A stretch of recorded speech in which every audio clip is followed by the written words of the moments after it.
Let's put a number into perspective.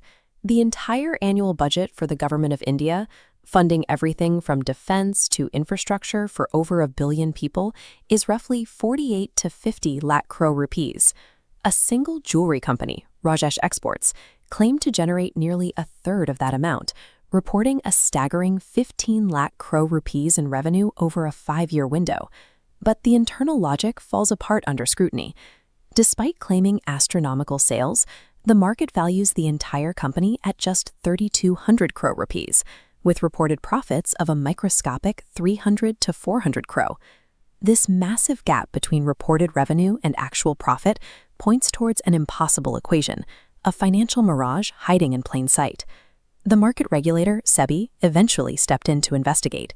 In a 109-page interim order, they concluded that 97 to 99% of the company's reported revenue over those 5 years was a fabrication. The immediate fallout was severe.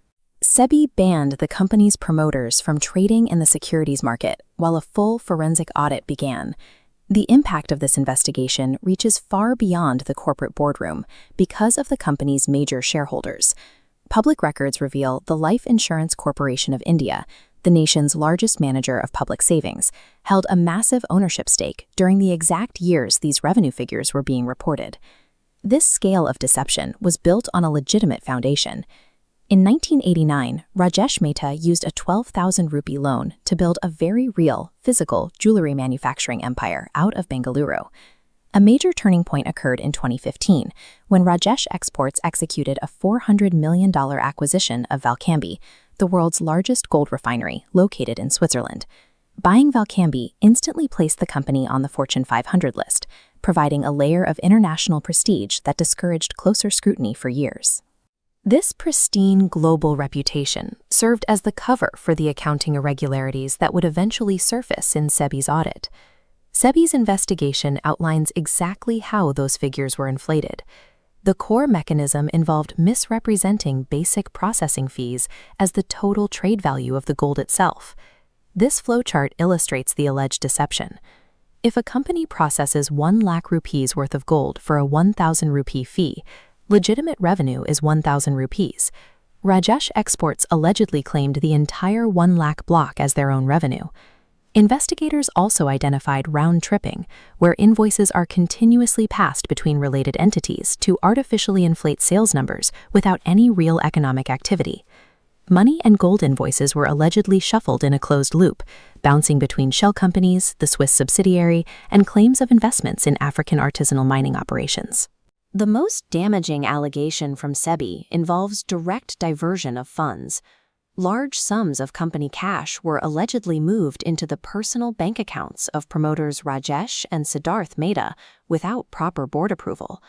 The investigation suggests a process of shuffling paper to inflate market perceptions while siphoning cash into personal accounts. These anomalies were so visible that professional investors began to act long before the regulators finalized their report. Look at this chart of institutional ownership. Private mutual funds analyzed the mismatch and liquidated their position over several years. While private funds fled, the Life Insurance Corporation of India aggressively increased its ownership during the same period, reaching a stake of nearly 11%. Professional fund managers recognized the risk and exited, while India's largest public insurer increased its exposure to the falling stock. The stock market reacted to the fallout. Shares of Rajesh Exports crashed from a high of over 1,000 rupees to around 80 rupees.